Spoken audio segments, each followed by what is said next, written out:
오늘은 예수님이 12세에 되는 그때 예루살렘을 방문하시는 장면이에요.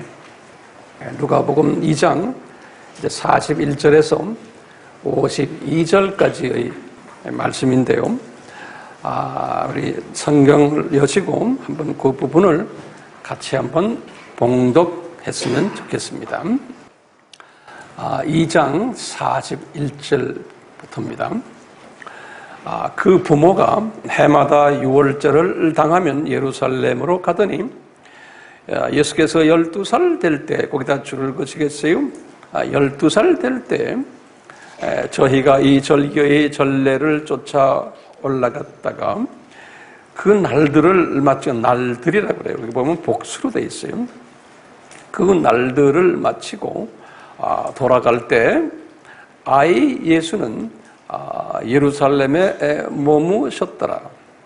그 부모는 이를 알지 못하고 동행 중에 있는 줄로 생각하고 하룻길을 간 후, 거기다 줄을 그어서 하룻길을 간 후 친족과 아는 자 중에서 찾되 만나지 못하며 찾으면서 예루살렘에 돌아갔더니 사흘 후에, 거기다 또 줄을 그으시겠어요? 사흘 후에 성전에서 만난즉 그가 선생들 중에 앉으사, 여기다 줄을 그어주시겠어요? 선생들 중에 앉으사 저희에게 듣기도 하시며, 거기다 듣기도에다 줄을 그으시고 또 묻기도 하시니, 거기 이제 중요한 단어들이 있어요.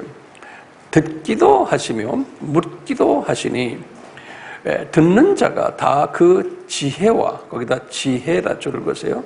대답을 기히 여기더라. 기히 여기다가도 줄을 그으시고요. 이제 그 부모가 보고 놀라며, 거기다 놀라며다. 부모님들도 보고 놀랬다는 거예요. 놀라며 그 모친은 가로되 아이야 어찌하여 우리에게 이렇게 하였느냐. 보라 내 아버지와 내가 근심하여 너를 찾았노라. 예수께서 가라사대 어찌하여 나를 찾으셨나이까.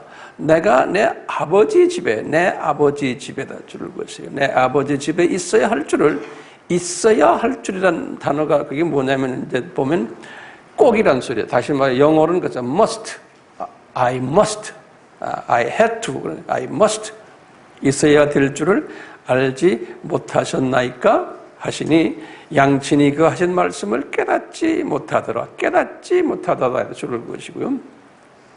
예수께서 한 가지로 내려가서 나사렛에 이르러, 나사렛에 줄고 이제 나사렛에 돌아갔다는 말씀이에요. 순종하여 받으시더라. 그 모친은 이 모든 말을 마음에 두시니라. 그 다음에 이제 52절에 예수는 그 지혜와, 거기다 지혜와 줄을 긋고요. 그 키가, 거기다 줄을 긋고요. 자라며 하나님과 사람에게 더 사랑스러워 가시더라. 요 52절이요. 요 52절에 지금 요 전까지의 절은 12살 때 예수님의 모습을 쭉 지금 이야기하는 거예요. 그리고는 52절은 이제 13살부터 시작을 해서 쭉 해서 지금 예수님이 30세 되는 때까지의 그 모습을 그렇게 52절 한 절에다가 이렇게 표현했어요.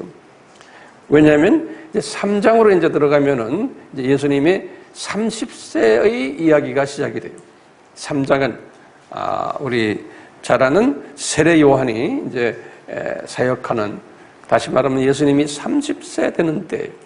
그러니까 저 52절 요 한 절이 시간상으로는 어떻게 우리가 해석할 수 있어요?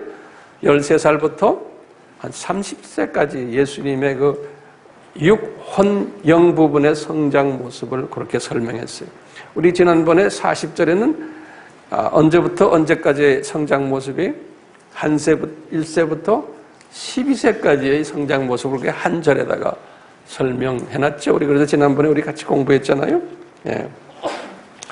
자, 이제 12살까지 예수님이 지혜가 충족했다라 이런 말씀을 지난 시간에 했어요. 그때 무슨 말이었냐면 다시 한번 성경 보시면 그 40절 보시면 아기가 자라며 강하여지고 육신적으로도 강하여지고 지혜가 충족했다. 하나님의 은혜가 그 위에 있었다. 이 충족했다는 단어를 제가 지난번에 어떻게 설명했죠? increase라고 그랬어요. 예, 충족이란 increase. 다시 말하면요, 지혜가 날로 날로 커졌다라는. 그러니까 예수님이 1살 때의 지혜, 2살 때의 지혜, 3살 때 쭉 가다가 지금 12살 때까지 지혜가 날로 날로 이렇게 증가되었다라는 그런 의미예요. 굉장히 중요한 의미가 이 속에 깔려 있어요. 네. 이제 예수님이 지금 12살이 딱 됐는데 이분이 이제 지혜가 이제 12살의 지혜가 된 거예요. 소년 예수님이. 근데 12살 정도 되면서 어떤 지혜가 이분에게 들어왔냐면 유월절에 대한 지혜가 이분에게 들어오신 거예요. 유월절. 우리가 이제 추측하기는 이 지혜를 이분이 딱 12살 이 아기가 아니지 이제 어린아이예요. 딱 받으니까 부모님한테 뭐라고 그러냐면 부모님은 과거에도 쭉 그랬지만 매해마다 유월절을 지키러 예루살렘에 가시는데 나는 그 뜻을 생각을 잘 몰랐는데 이번에는 내가 그 뜻을 깨닫게 됐으니까 저 유월절 때 같이 가고 있습니다. 그러는 거예요. 이분이 지금 12살 됐을 때 부모님이 매해마다 다녔던 유월절 절기 지키는 일에 동행하기를 원하는 거예요. 오늘 지금 누가가 지금 말하는 거예요. 이제 그러면 우리 질문이 딱 오는 거예요. 이 12살 소년 예수가 어떤 지혜를 가졌나? 유월절에 관한 지혜를 이분이 딱 이제 가지게 된 거예요. 그럼 우리가 말하는 거예요. 이분이 하나님이신데 유월절 지키라고 말하신 분도 이분이 모세에게 말한 것도 여호와께서 모세에게 출애굽기 12장에 유월절 지키라는 10번째 기적이죠? 그걸 말하신 분이 누구예요? 예수님이에요. 여호와세요. 그렇죠? 여호와신데 이분이 완전히 신성을 완전히 비우시고는 완전한 인간이 되신 거예요. 이분이 빌립보서 2장 7절이 완전한 인간이 딱 되시면서 본인이 신성을 가졌을 때 이야기했던 모든 부분들을 이분이 감지를 못하시는 거예요. 그만큼 이분이 완전한 인간이 되신 거예요. 네. 그래가지고 이 유월절 이야기를 본인이 설정하시고 본인이 명령을 하셨는데 1살 될 때도 인간이 되셔가지고는 거기에 대한 모르는 거예요. 부모님이 12년 가까이 유월절 지키러 다니는데도 관심이 없었던 거예요. 그러다가 이제 지혜가 탁 들어오면서 12살이 돼가지고 유월절 지키러 간다. 그러니까 이 소년이 갑자기 유월절? 그 뜻을 깨닫게 되시는 거예요. 그러니까 나도 가겠습니다. 그런 거예요. 예.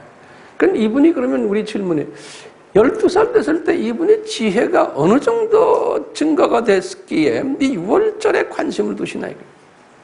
이 12살 먹은 이 소년이. 그러니까 예수님의 인성이 굉장히 중요해요. 그렇기 때문에요. 인성에 관한 부분이요. 예.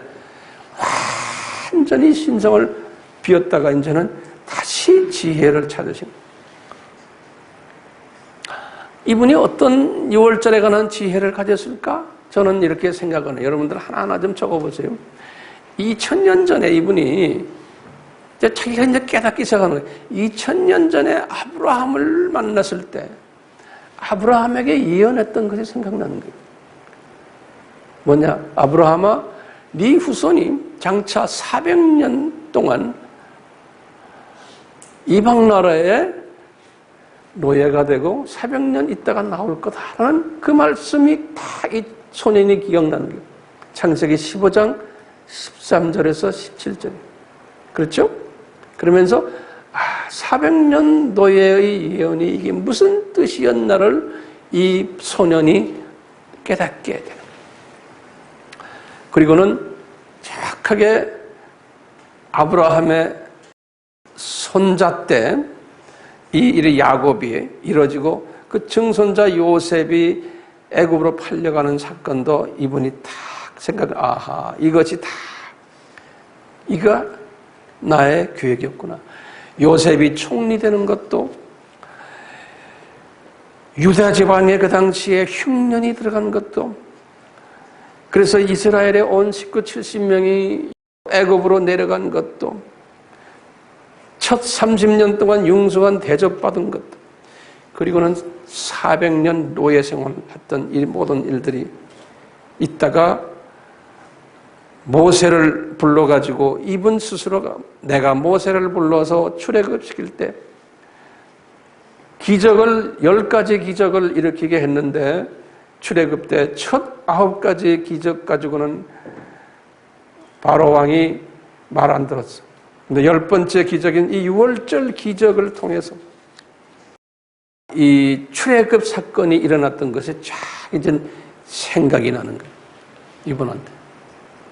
그리고는 이분이 자기가 모세에게 유월절 규례를 줬어요.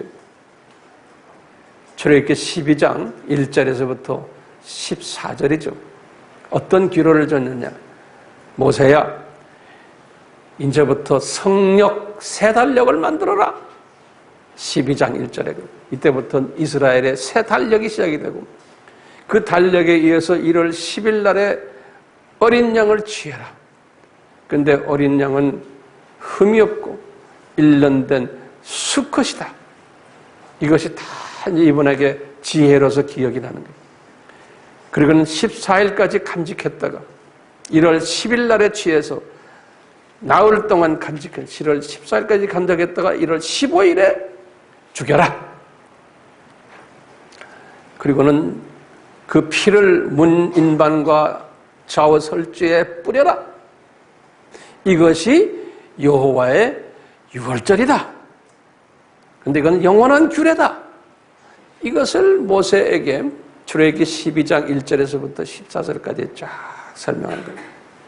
근데 이것이 12살 먹은 이 소년이 생각이 나는 거예요. 지혜가. 근데 이분이 또 이런 생각을 탁 하는 거예요. 그런데 이 이스라엘 사람들이 유월절을 지키라고 영원한 규례라고 했는데 출애굽을 딱 하고는 광야에서 첫 해 1년 동안은 이 유월절을 지켰어요. 1년 동안은. 민수기 9장 5절에 보면 그래요. 민수기 9장 5절에 보면 출애굽 1년 동안 유월절을 지키고, 그리고는 이스라엘 사람들이 나머지 39년 광야 생활 때 이 유월절을 지키질 않았어요. 신기하게도. 그래서 가나안 땅에 딱 들어가서 길갈에서 처음으로 또 지킨 거예요. 여호수아서 5장 10절에 보면 39년 동안 유월절을 안 지킨 거예요. 지키라 그랬는데 이것을 소년이 다 알게 아는 거예요. 이 소년이 지금 이런 지혜를 지금 가지게. 그뿐 아니라 길갈에서 지킨 다음에 그 후부터 또 안 지키는 거예요. 이 사람들이. 그러다가 이제 사사시대가 1390년의 주전, 이때부터 요시야 왕이 18년 됐을 때, 요시야 18년이에요. 그게 주전 622년이에요. 약 768년 동안 유월절을 지키지 않았던 거예요. 이스라엘 사람들이. 이것이 열왕기하 23장 22절에 그렇게 기록이 되어 있어요. 열왕기하 23장 22절에.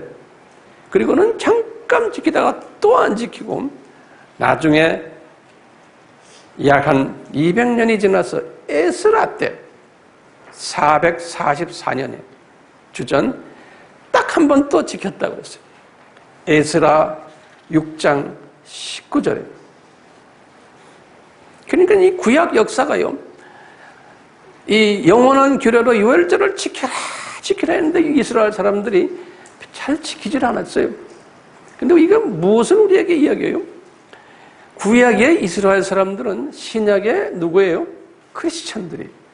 예, 이 신약의 크리스찬들이 유월절을 제대로 지키지 않을 것을 예표로 이스라엘 사람들의 역사들을 통해서 보여주는 거예요.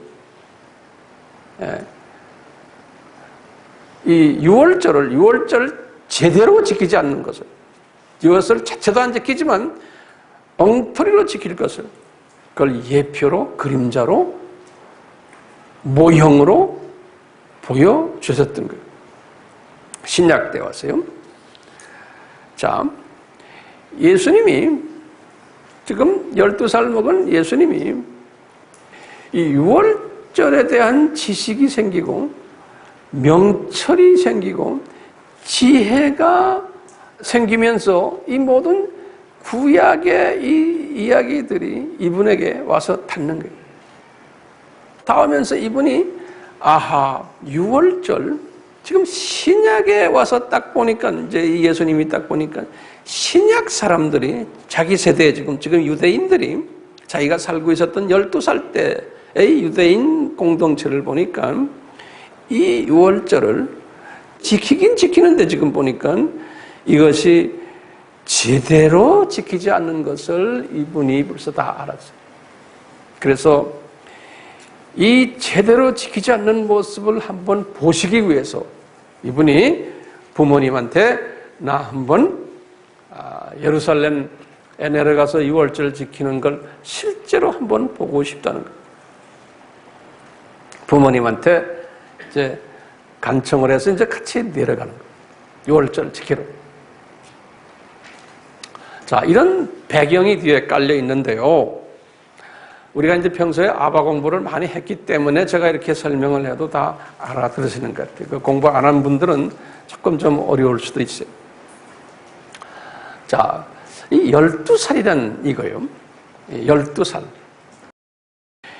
이 유대인 이 문화 속에서 12이라는 숫자가 상당한 의미를 가지고 12지파 또는 신약에 와서는 12제자들 이런 식으로 12이라는 숫자가요.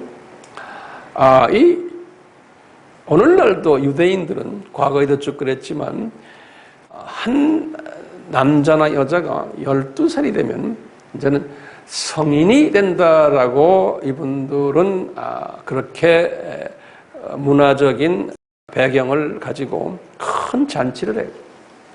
12살이 됐을 때. 그것을 성인식을 한다. 그래요. 성인식을 한다. 이것을 여자가 할 때는 바트란 말을 써요. BAT. 그 여자란 소리예요. 바트, 미츠바. 그러고요. 남자가 12살 됐을 때는 바, 미츠바. 그래요. 바라는 말은 아들이란 소리예요. 그런데 요 미츠바라는 단어가 있어요. 요 미츠바라는 단어가 이게 무슨 단어냐면 제가 이렇게 쭉 거기에 대한 문서를 들여다보니까요. 하나님의 명령이다라는 뜻이에요. 이 미츠바라는 뜻이에요. 하나님의 명령이다. Divine command 이렇게 써요. 영어로는 a divine command. 다시 말하면 이게 미츠바라는 뜻이에요. 미츠바라는 뜻이. 예컨대 하나님의 명령이 뭡니까? 10계명이 수직계명, 수평계명. 또 뭐 있냐면 율례들이 있어요. 사회법들이. 또는 제사법들이 있어요. 이 제사법 중에 이제 보면은 번제니, 소제니, 화목제니, 또는 속죄제니, 속건제니 이런 제사법이 있고, 그 다음에 절기법이 있어요. 7절기들이죠. 순서대로 유월절, 그 다음에 뭐예요? 무교절, 그 다음에 초실절, 그 다음에 오순절, 나팔절, 속죄절, 그 다음에 초막절. 요 7절기 있지 않습니까? 요 7절기들, 이 모두가 다가 미tz바예요. 미tz바. 그러니까 하나님의 명령이 요 미tz바. 그런데요, 요 12살이 되는 남자아이는 성인이 되면서 요 미tz바가 무슨 뜻을 가지고 있다 또는 미tz바를 행해야 되는 책임을 가지는 나이에요. 스스로가 이제 부모님, 그전까지는 부모님에 의해서 그냥 따라서 했지만 이제 성인이 되면 이제 책임을, 너 이거 꼭 해야 된다는 거예요. 그 나이가 되면요. 그래서 이제 12살이 중요한 나이에요. 그래서 지금도 유대인 공동체에 가면 세계 어디나요?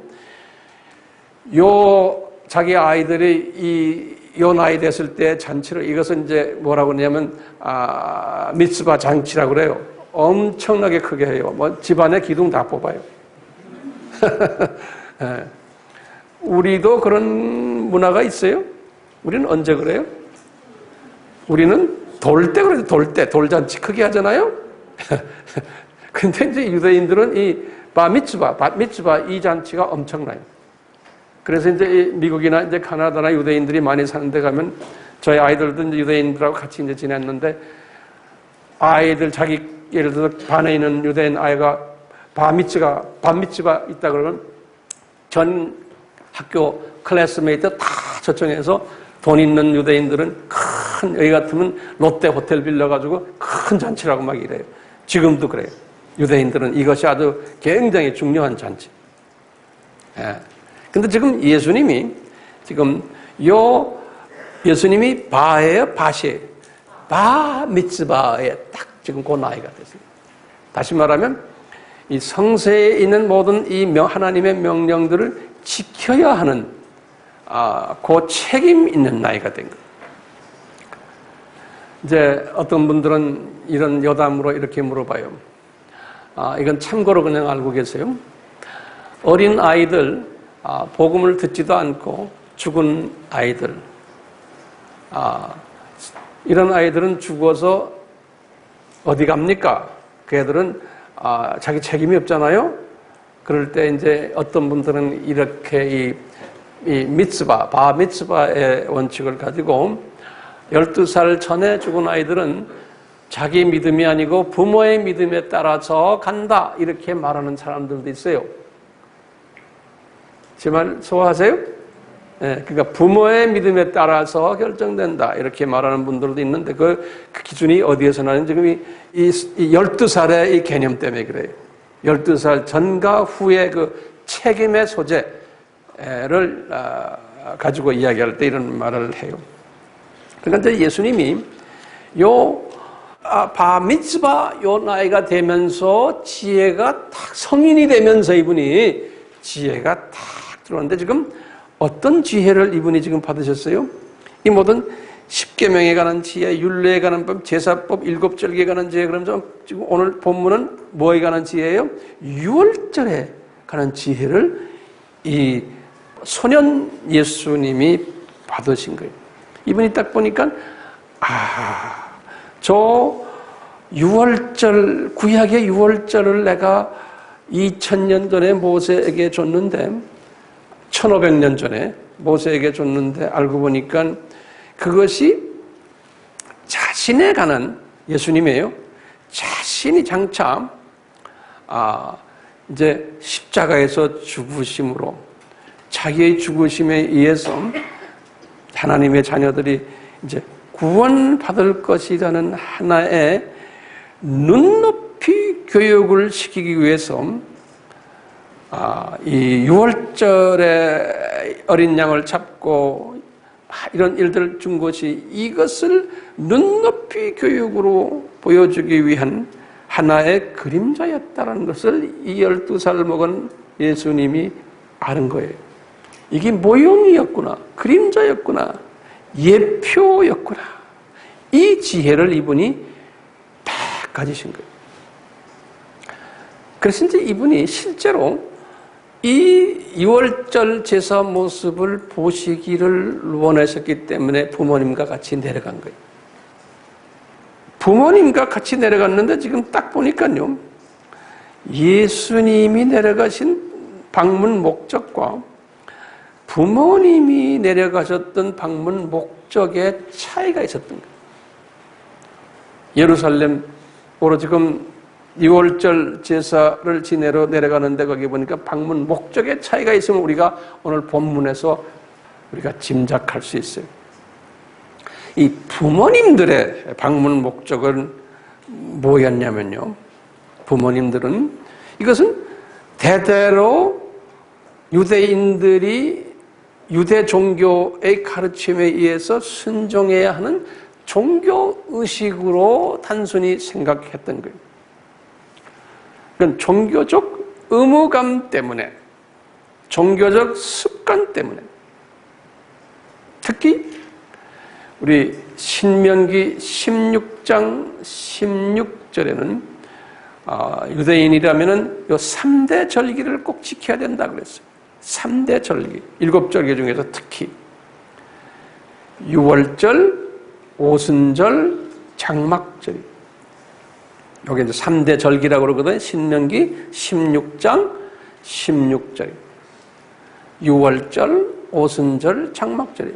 그러니까 이 모세의 율법 때문에 이 부모님들은 유대교의 그 가르침에 의해서 종교적 전통을 가졌던 이분들이 뜻도 모르고 그 안에 숨겨진 하나님의 메시지도 모르고 왜 이것을 지켜야 되는 이 절기들에 대한 목적도 모르고 그냥 하나의 종교적 의무감 때문에 하나의 전통 습관 때문에 그냥 예루살렘으로 내려가셨던 거예요.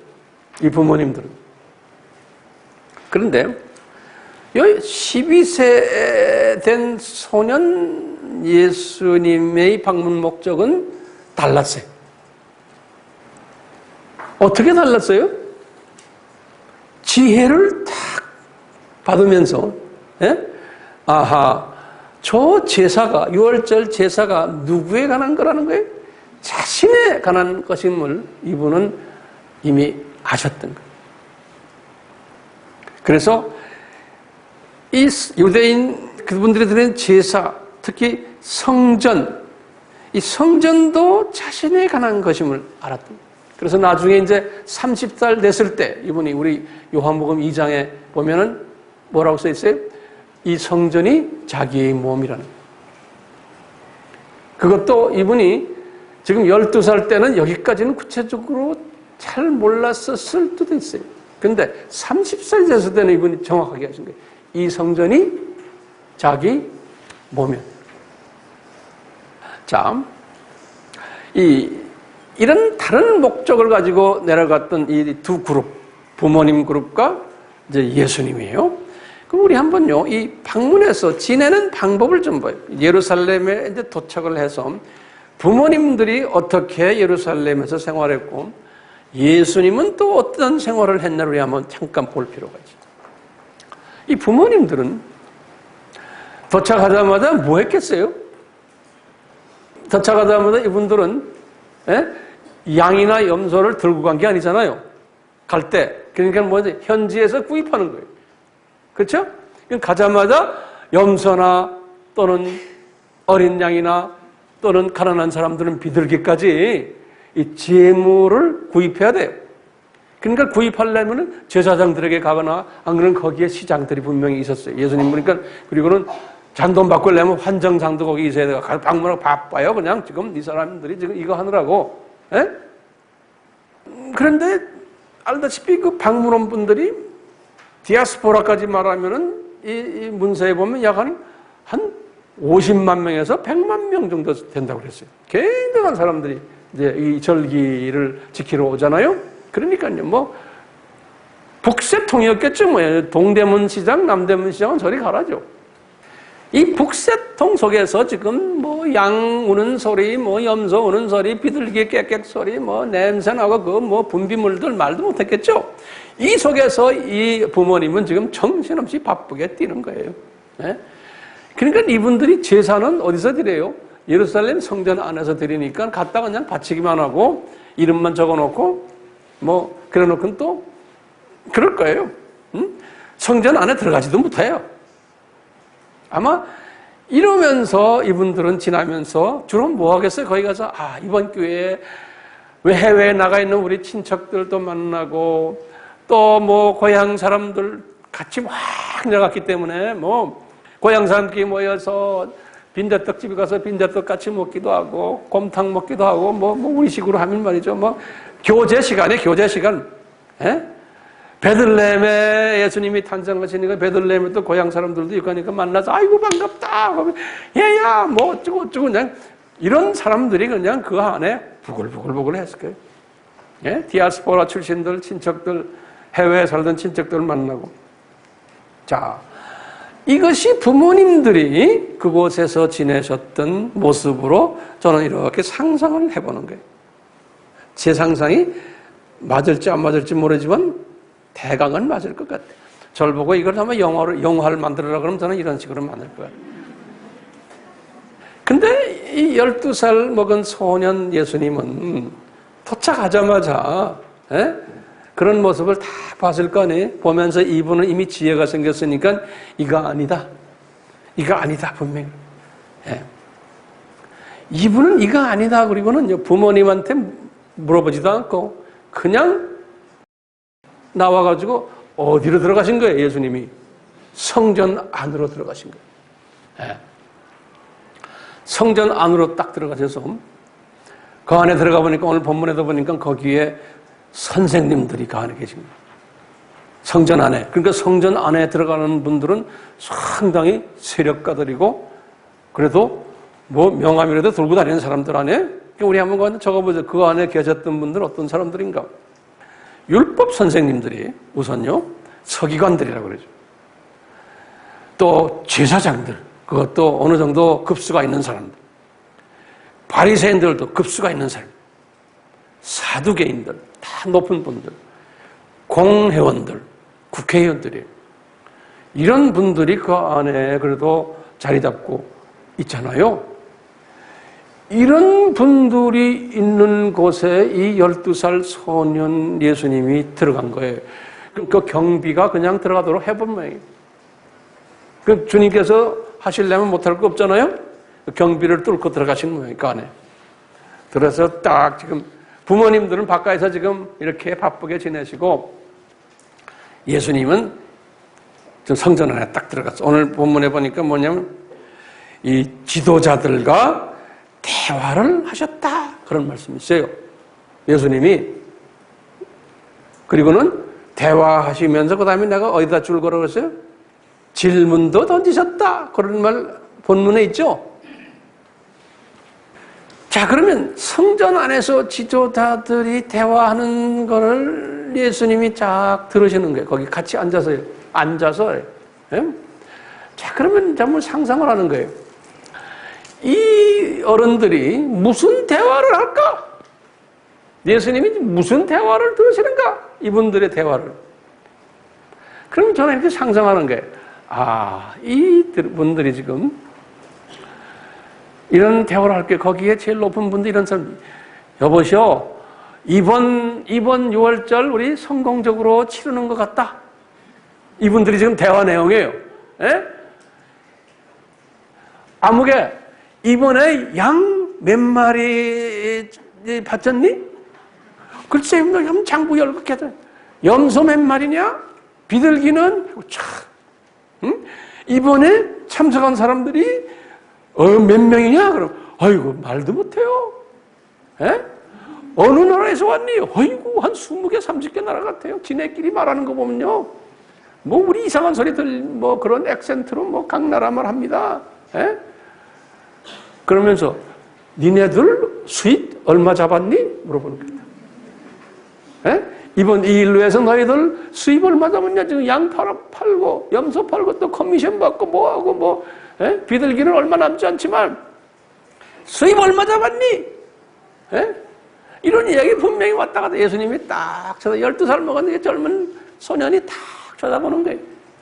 이 어른들이 하는 말들을 딱 보는 거예요. 에? 거기다가 이번에 사람들이 많이 왔는데 야 총무부장 숙소 문제 다 해결이 됐니? 교통편은 어떻게 잘 됐냐? 이런 사람들이 앉아서 그런 얘기 분명히 할 거예요. 행사 진행 상황, 행사 준비 이런 거 다. 그 다음에 준비위원장, 당신 다음 내년에도 할래? 총무, 안 해, 나는 안 해. 뭐 하루 종일 얘기 막 싸움하고 그럴 거예요. 그러면 또 수고했다. 응? 저 사람 수고비 좀 더 줘라. 뭐 재정보고는 이런 잘 했냐? 뭐 어쩌고 이 안에서 이런 모든 이야기들이 그 안에서 오갔을 거예요. 그렇죠? 예수님이 딱 지금 보고 계십니다. 예수님이 딱 보고 계시면 이게 지금 오늘날 교회의 모습이에요. 지금 제가 이렇게 말하는 오늘날 목사들의 모습이에요. 네. 교회가 예수님의 그 본질 이야기는 안 하고 이런 잡다한 행사로 하는 그 소년 예수님이 지금 그 말을 그 모습을 딱 보면서 이제 질문을 던지시는 거예요.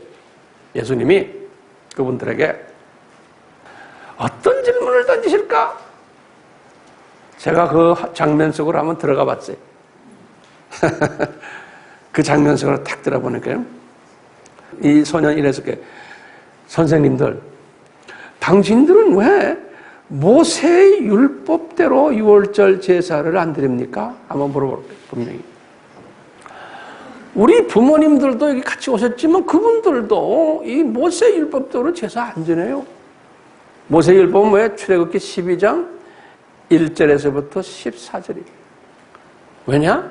거기에는 1월 10일 날에 양을 취해서 나흘 동안 14일까지 양이 1년 된 수컷이냐 흠없는 양이냐 다 점검하고 절룩발이는 안 되고 애꾸눈도 안 되고 꼬리 잘린 것도 안 되고 2년짜리 3년짜리도 안 되고 이래야 되는데 니네들은 그런 거 다 관계 안 하고 그냥 있는데 없는 데는 뭐 절름발이니 뭐니 애꾸니 그냥 싼 것만 골라가지고 저 사람들 봐요. 싼 거 찾아다니라 동대문시장 돌아다니고 남대문 돌아다니고 난리들이야. 왜 너희들이 그건 눈 감아주고 하느냐? 왜 너희들이 그런 것들을 막 파느냐? 분명히 예수님이 젊은 소년이 그분들에게 분명히 그렇게 니네 환전상하는 놈들아 니네들은 왜 커미션 먹니? 지금 이 안이 날린 거예요. 그러니까 이제 이 예수님이 물어본 이 질문을 당신들 왜 모세의 율법대로 유월절을 지키지 않느냐? 그러면서 이분들에게 또 질문하는 거예요. 당신들 우리 역사를 봐라. 왜 우리 조상들이 유월절을 그렇게 심각하게 여기지를 않느냐? 출애굽을 하고 첫 해만 지키고 그리고 우리 조상들이 39년 광야 생활할 때 안 지켰어요. 질문하는 거예요. 또 근 768년 약 한 800년 동안 우리 조상들이 지키지 않고 에스라 때 잠깐 지키고 이런 것이 우리 성경 말씀에 나오지 않습니까? 선생님들, 서기관들이요, 학자들 아닙니까? 바리새인들이요, 당신들 성경을 바삭 다 아는 사람들인데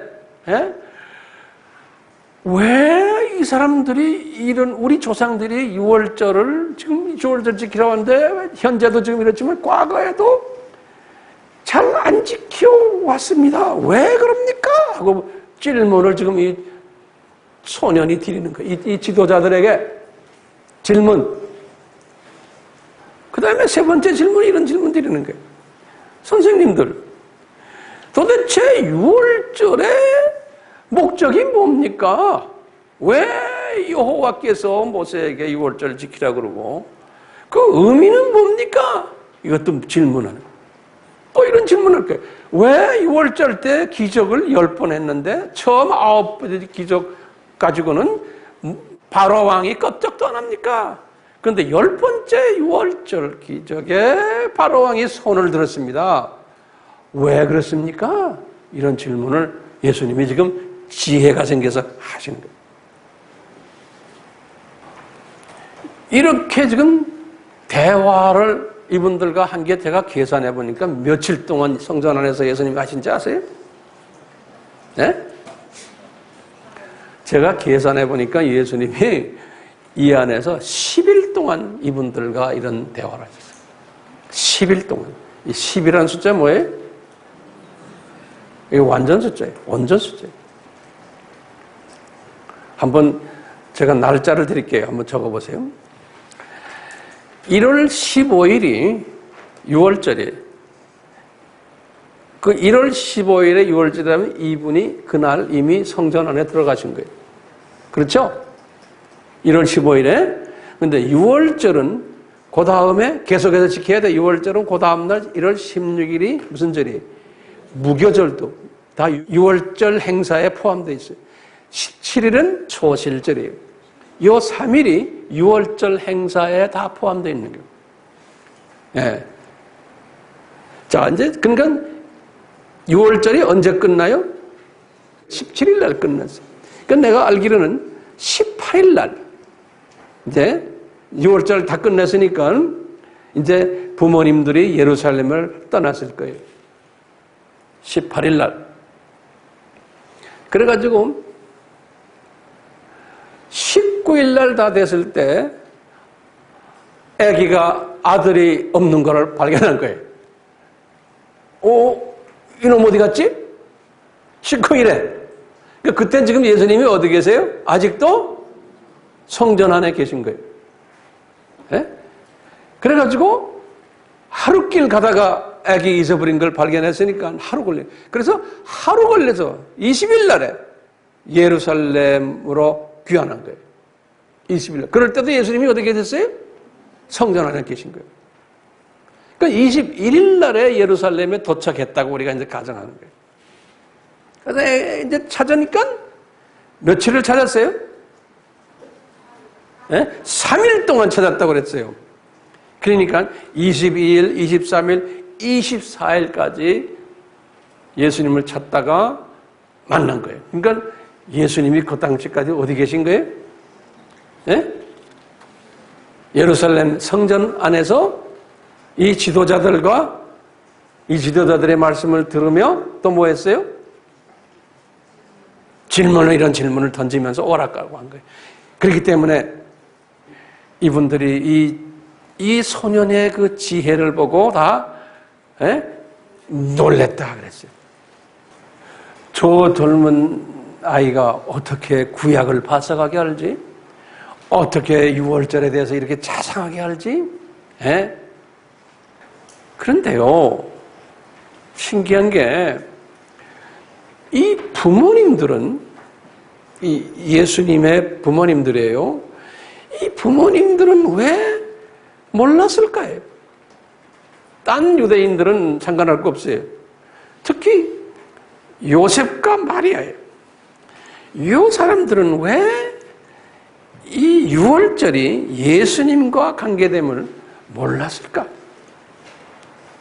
이게 우리에겐 상당한 의미를 던져주고 있어요. 왜냐하면요, 이 부모님들은 특별히 선택받은 분들이에요. 예수님이 탄생하기 전에부터 가브리엘이 와가지고 그 아기가 누구라는 것을 가르쳐줬어요. 그래서 다 안 사람들이 뭐라고 했어요? 가브리엘이 그 아기 이름을 예수라 하라. 구원자란 소리예요. 예수. 그렇죠? 그 아기는 그리스도다. 메시아다. 그 아기는 임마누엘이다. 그 아기는 하나님의 아들이다. 성령으로 잉태되는 아기다. 이런 것들을 다 주셨어요. 마리아에게 특별히 요셉에게도. 이 두 분이 특별히 이런 내용을 다 받은 사람들이에요. 그런데도 아기를 12년 동안 키우면서 이 부분에 대해서 지적으로만 이해했지, 아기에 대해서. 이 아기가 6월절의 주인이 된다는, 6월절의 본체가 된다는 것을 이분들이 감지를 못했어요. 이것은 다 우리에게도 다 시사가 돼요. 우리가 예수님에 대해서 지적으로 공부하고 뭐하고 하지만요, 이게 거기에 은혜가 따라오질 않으면은 나의 지적 수준이 나중에 지혜까지로 가주지를 못하는 거예요. 예. 예수님에 대해서 들은 풍어는 우리가 얼마나 많습니까? 근데 이게 지혜로 가서 지금 12살 예수님의 수준으로 가가지고 영적으로 이것을 쫙 보는 그러한 은혜가 따라오지를 못하는 거예요. 그러니까 이 부모님들이 이 아들을 10일 만에 찾아가지고 그 아들이 이 어른들과 대화하는 모습을 보면서 이 어른들도 기이하게 놀랬지만 이 부모님들도 이 모습을 보고 놀랬다 그랬어요. 어떻게 제가 이 기라성 같은 이 유대교의 지도자들 앞에서 지도자들에게 훈계를 하느냐? 그러니까 이분들이 자기 아들이 저 아들이 그리스도이시고 구원자 되시고 하나님의 아들이 있음을 깜빡 잊어버린 거예요. 거기까지 생각을 못한 거예요. 12년 동안 그냥 아이를 키우다 보니까 세상 일에 바빠가지고 그 아이의 정체성을 태어났을 땐 잠깐 알았는데 나중에 가면서 까먹은 거예요. 우리도 마찬가지예요. 우리도 이렇게 주님의 말씀을 매일 하지만요, 예? 이 세상 일에 바쁘고 이러다 보면요, 예? 깜빡해요. 우리도요. 이 부모님이랑 똑같아요. 저는 이런 걸 느꼈어요. 그러니까 이 깜빡했으니까 이분이요, 아들에게 하는 말을 보면 참 기가 차요.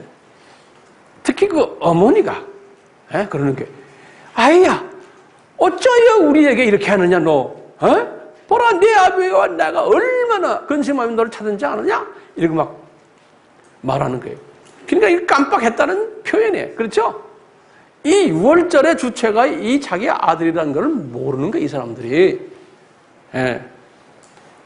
거기서 대화하는 내용을 이렇게 들어보니까 이 부모들도 이게 이해가 안 되는 이야기를 막 하는 거예요, 자기 아들이.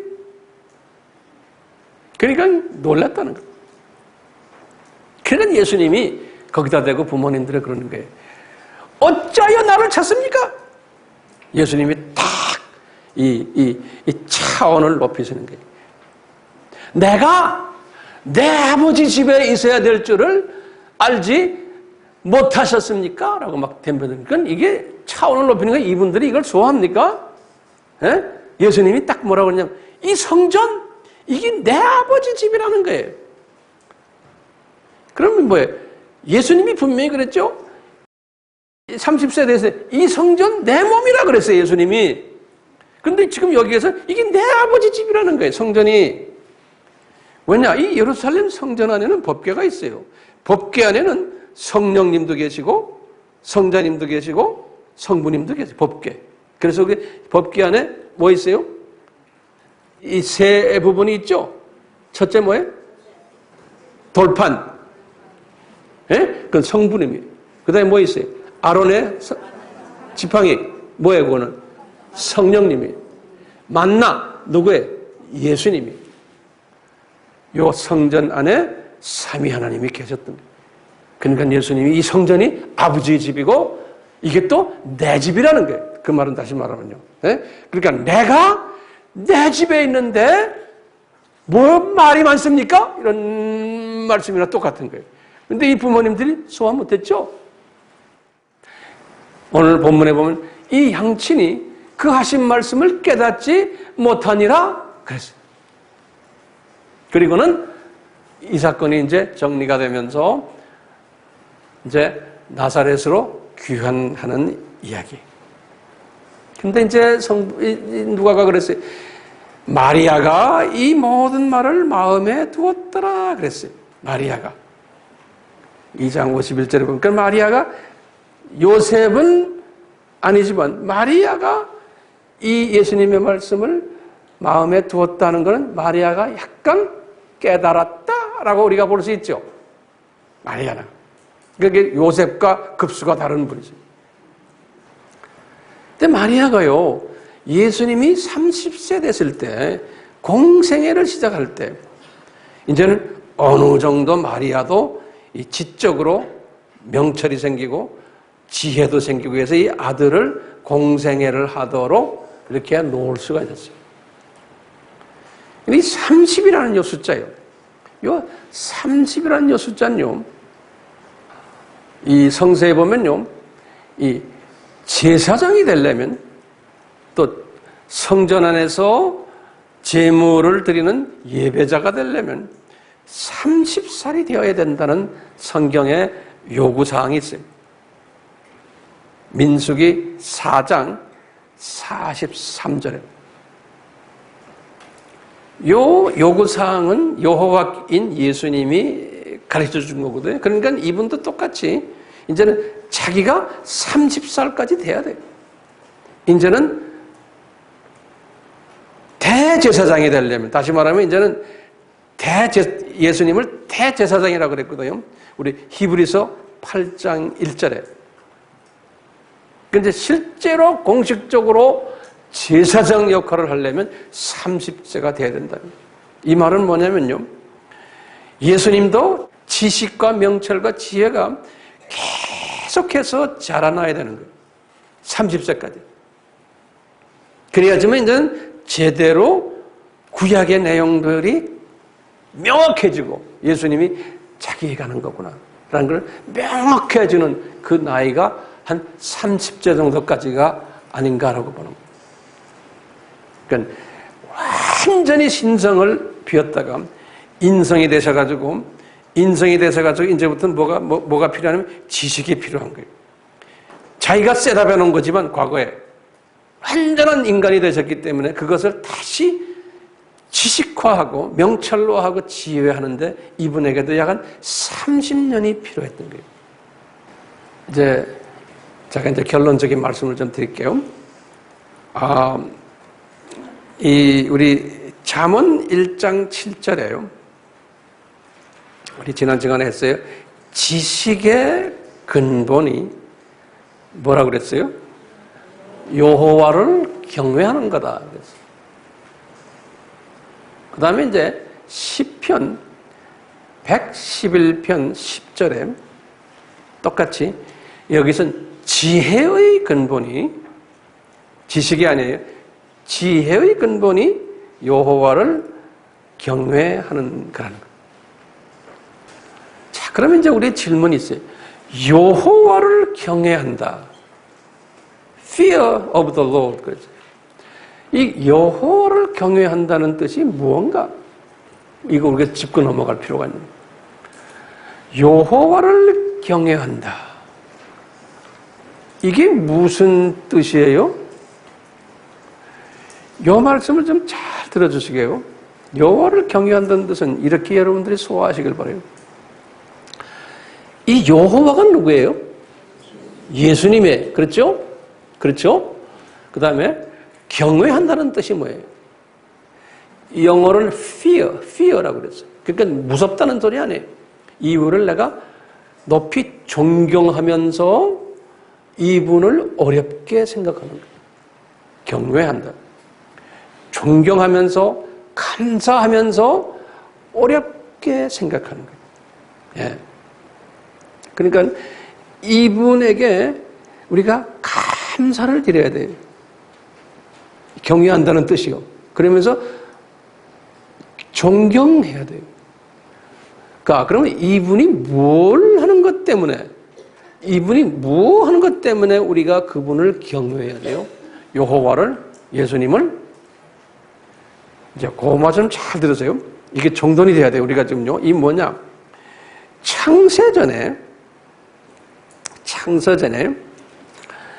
삼위 하나님이 이분을, 그 성자 하나님을 이 세상에 내려가게 하셔서 십자가에서 죽게 하신 예정하심이 있었어요.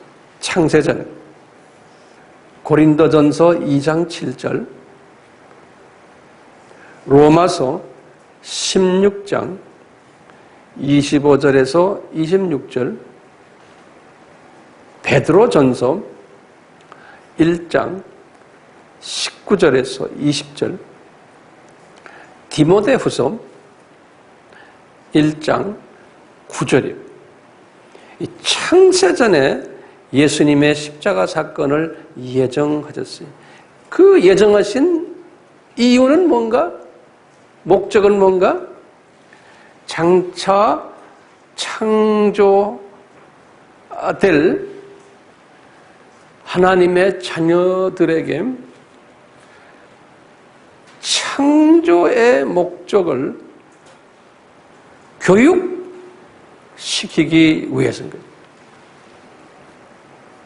그래서 이 교육시키는 이 일에 인간으로 오셔서 고생을 하실 분이 누구냐? 여호와 하나님이죠. 예수님이에요. 그렇기 때문에 우리는 피조물들은 이분에 대해서 경외해야 되는 거예요. 고맙게 생각해야 됩니다. 요 예수님에 대해서. 요 예수님이 이런 목적으로 인간이 되셔서 이 고생을 하시는 분이라는 것을 깨닫는 것이 지식의 근본이라는 거예요. 이 지식의 근본이고 또 한 단계 업그레이드해서 지혜의 근본이라는 거예요. 이 예수님이 이 목적을 위해서 이렇게 하시는구나. 그러니까 이 예수님에 대한 나의 경외함이 있는 거예요. 이렇게 하시는군요. 그리고는 이분이 4000년 구약 때 그림자로 이분이 이렇게 하실 것을 그림자로 눈높이 교육으로 보여주신 거예요. 4000년 이스라엘 사람들 역사서. 동물 잡아라, 동물 잡아라. 나중에 6월절 사건을 통해서 이걸 또 보여줬어요. 나중에 성막 성전 사건을 통해서 이걸 이제 우리에게 보여줬어요. 그게 4000년 구약 이야기예요. 자, 이렇게 해놓으시고 이분이 인간으로 내려오셨어요. 인간으로 내려오셔서 이분은 예전에 가졌던 신적 모든 지식은 신적 명철과 신적 지혜를 다 비워버린 거예요. 그래가지고요, 인간이 되셔가지고 이제부터 다시 인간적, 지적 부분을 발전시키는 거예요. 다시 말해, 이제 인간이 됐으니까 이 지적 한계 속에 들어왔어요.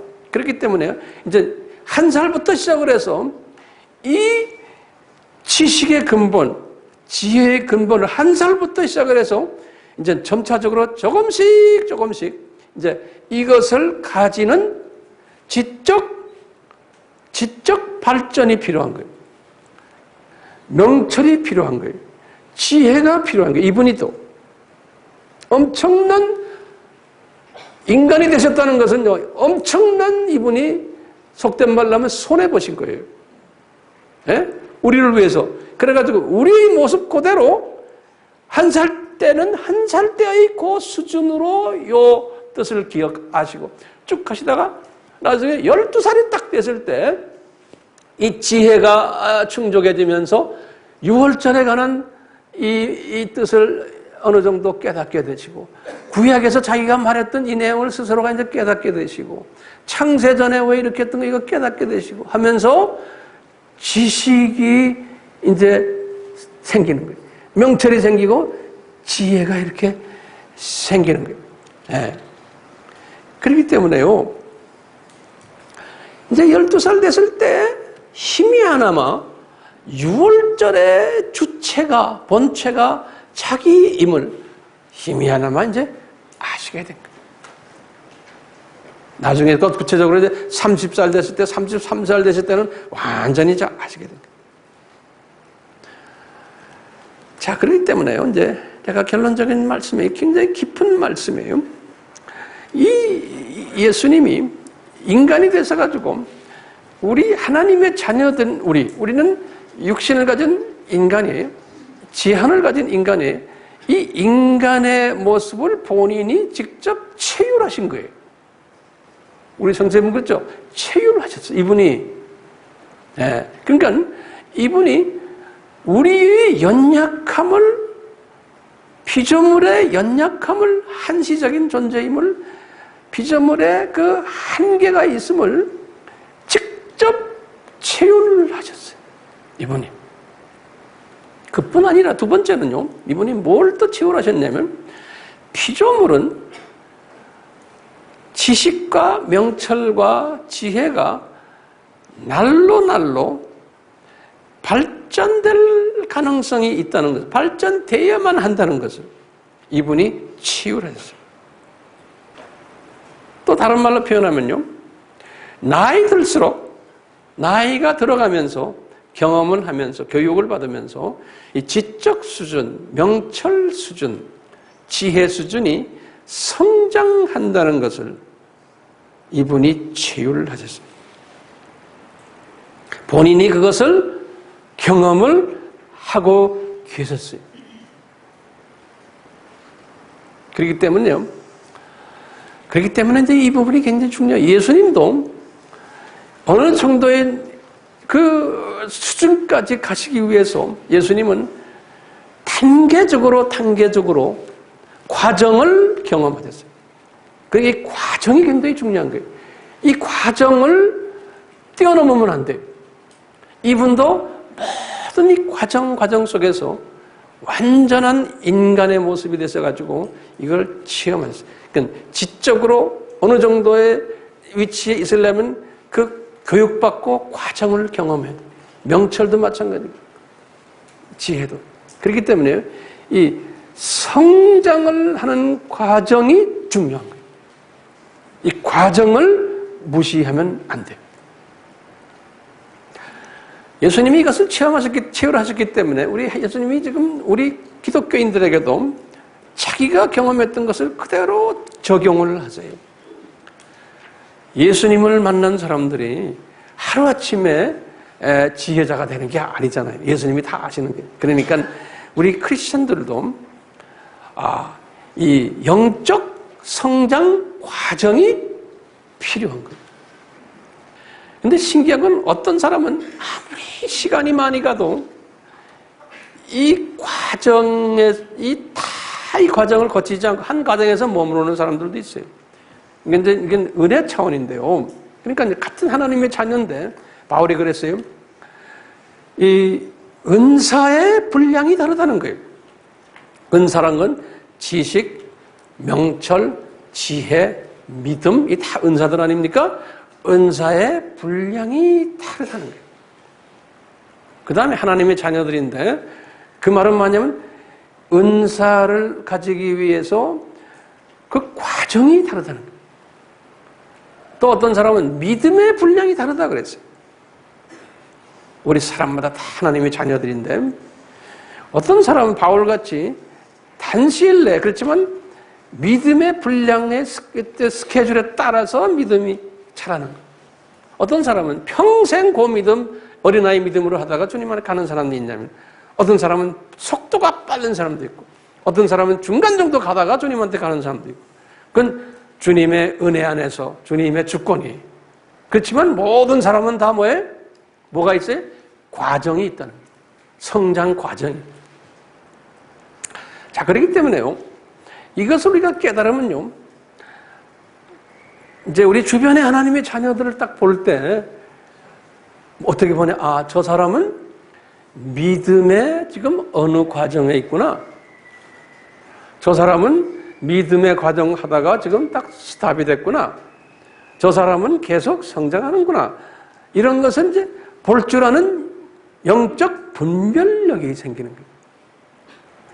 이제 말씀 속에서 분별력 생기고 성령님이 우리에게 가르쳐 주시고 딱 사물을 볼 때, 사람을 볼 때, 이 크리스천 공동체 안에서도 우리 교인들도 이렇게 보면 어떤 사람은 잘 자라가는 사람이 있냐면 어떤 사람은 잘 자라지 않는 사람도 있어요.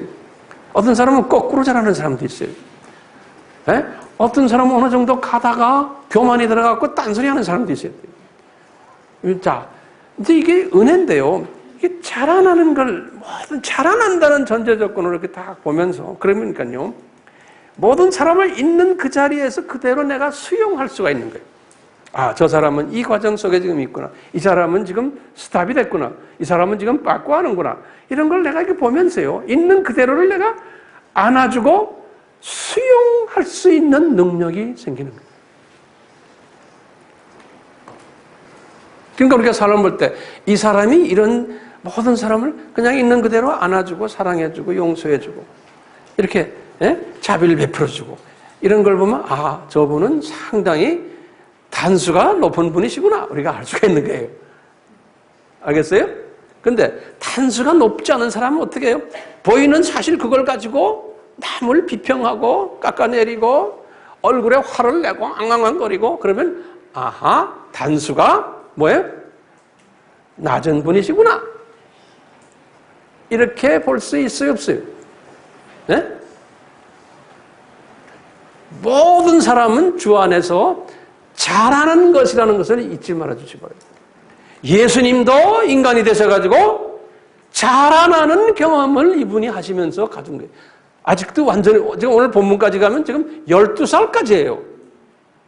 근데 같은 12년인데 어머니 마리아에게 자라는 것은 예수님보다 속도가 훨씬 늦은 모습을 볼 수 있죠. 그렇죠? 그 아버지 요셉은 더 말할 것도 없고. 그러니까 우리도 저도 이 예수님의 이 체휼하심을 항상 묵상하면서 나도 또 이런 과정을 체휼하면서 주변의 형제 자매들을 내가 이렇게 소화할 수 있게 되는 거예요.